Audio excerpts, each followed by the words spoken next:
serta teman-teman yang berbahagia. Kami dari kelompok manajemen proyek yang beranggotakan Yusrina Maulani Haya dan saya sendiri Cahaya Salapsa akan mempresentasikan hasil diskusi kami mengenai tugas proyek dengan tema proyek kewirausahaan MOOC Souvenir Wedding. Untuk materi yang pertama yaitu proyek kewirausahaan MOOC Souvenir Pernikahan merupakan usaha atau kegiatan kewirausahaan yang bertujuan untuk menciptakan bisnis yang menghasilkan dan menjual MOOC souvenir pernikahan kepada calon pengantin atau pihak yang membutuhkan. Proyek ini melibatkan perencanaan, produksi, pemasaran, dan pengelolaan bisnis secara umum untuk memastikan keberhasilan usaha tersebut. Dalam menjalankan proyek ini tentunya memerlukan tim proyek yang terdiri dari anggota-anggota yang memiliki peran dan tanggung jawab masing-masing. Berikut ini adalah bagian peran dan tanggung jawab dalam tim proyek souvenir pernikahan, yaitu untuk tim proyeknya yaitu terdiri dari manajer proyek, tim produksi, tim desain, tim keuangan, tim pengiriman, tim pemasaran dan penjualan dan layanan pelanggan. Untuk tugas-tugasnya antara lain manajer proyek bertanggung jawab mengatur dan mengawasi seluruh proyek, merencanakan jadwal kerja dan mengkoordinasi tugas-tugas tim, berkoordinasi dengan anggota tim dan berkomunikasi dengan klien. Untuk tim produksi yaitu mengelola bahan baku, persediaan bahan baku dan peralatan produksi, memastikan kualitas produk yang dihasilkan, bertanggung jawab mencetak dan menambahkan logo, dan selalu mengecek kualitas dan ketahanan cetakan pada gelas, dan lain sebagainya. Untuk tim desainer yaitu bertugas merancang desain MOOC atau gelas sesuai dengan keinginan dan tema pernikahan klien yang telah ditentukan. Untuk tim keuangan yaitu bertanggung jawab untuk merencanakan anggaran proyek, memantau pengeluaran yang terjadi selama berjalan kegiatan proyek, dan bertanggung jawab pengelola pembayaran yang terkait dengan produk. Untuk tim pengiriman yaitu mengatur dan mengawasi pengiriman souvenir tersebut ke lokasi yang telah ditentukan. Untuk tim pemasaran dan penjualan yaitu mengidentifikasi target pasar potensial, mempromosikan produk kepada calon pelanggan, dan menangani pemesanan, pembayaran, dan koordinasi pengiriman. Untuk tim layanan pelanggan yaitu menjawab pertanyaan pelanggan tentang produk souvenir tersebut, menyediakan informasi lengkap tentang souvenir tersebut, dan menangani keluhan atau masalah yang mungkin timbul.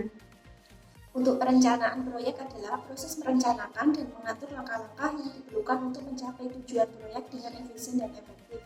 Ini melibatkan identifikasi dan pengorganisasian sumber daya, menentukan jadwal kegiatan, menetapkan anggaran, dan merumuskan strategi untuk mengatasi risiko yang mungkin timbul selama proyek berlangsung.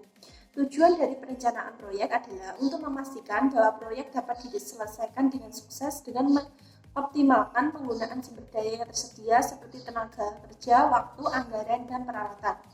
Untuk hasil perencanaan proyek kami telah merencanakan bahwa mulai rencana kegiatan tanggal 12 Juni 2023 sampai dengan akhir proyek selesai pada 6 Juli 2003. Untuk seluruh kegiatannya kami lampirkan di PPT kami.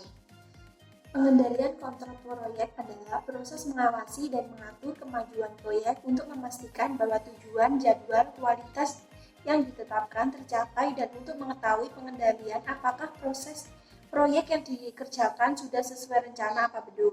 Adapun pengendalian kontrol proyek dari kami masih ada beberapa kegiatan yang belum tercapai, beberapa faktor yang mempengaruhinya. Dalam rencana awal, kami memulai rencana proyek pada tanggal 12 Juli 2023 sampai akhir proyek selesai pada 6 Juli 2023.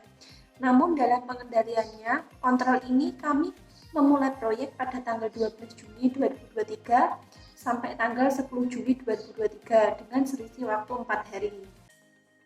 Jadi, ini estimasi awal kami ketika kami mendapatkan proyek tersebut. Klien memberikan kami untuk satu buah gelas souvenir wedding itu kira-kira habis 15.000 dengan estimasi sekian untuk 300 pesanan gelas souvenir wedding. Kos estimasi ini merupakan perkiraan biaya proyek yang akan dilakukan. Satu MOOC polos kami ambil dengan harga 10.000 dan harga 15.000 itu sudah dengan kardus dan aksesorisnya. Dapat dilihat dari seluruh estimasi yang telah kami hitung dan kami kira-kira dalam tabel. Untuk 300 pesanan MOOC custom kami mengeluarkan sebesar 12.330.000. Budget merupakan estimasi penerimaan dan pengeluaran pada satu periode tertentu yang digunakan oleh pemerintah, bisnis, dan individu. Estimasi tersebut mencakup biaya produksi, pemasaran, serta aspek-aspek lain yang berkaitan dengan tujuan proyek tersebut. Dalam cost budget kami menghitung beberapa biaya yang dibagi menjadi 4 bagian, yaitu yang pertama, biaya langsung. Biaya langsung proyek berisi biaya bahan, upah, alat, subkontraktor, persiapan atau penyelesaian, dan overhead lapangan. Yang kedua, kewajiban pajak yang berisi perhitungan pajak dan uang muka PPh.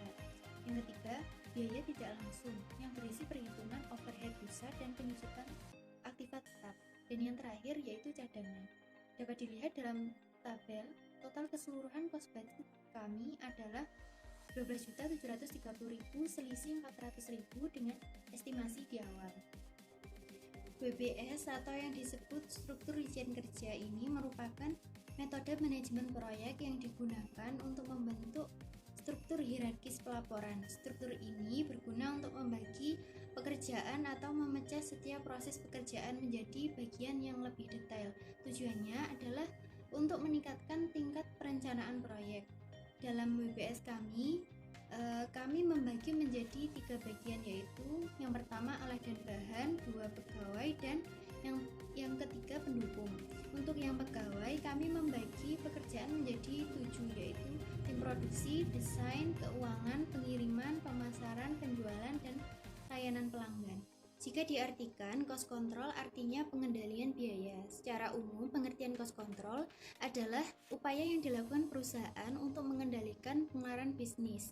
Pengeluaran tersebut meliputi biaya operasional, perencanaan, pelaksanaan, dan sebagainya. Cost control adalah upaya penting yang perlu dilakukan perusahaan guna menjaga budget dan meningkatkan keuntungan, sehingga keuangan perusahaan tetap stabil dan terhindar dari pengeluaran-pengeluaran kurang penting.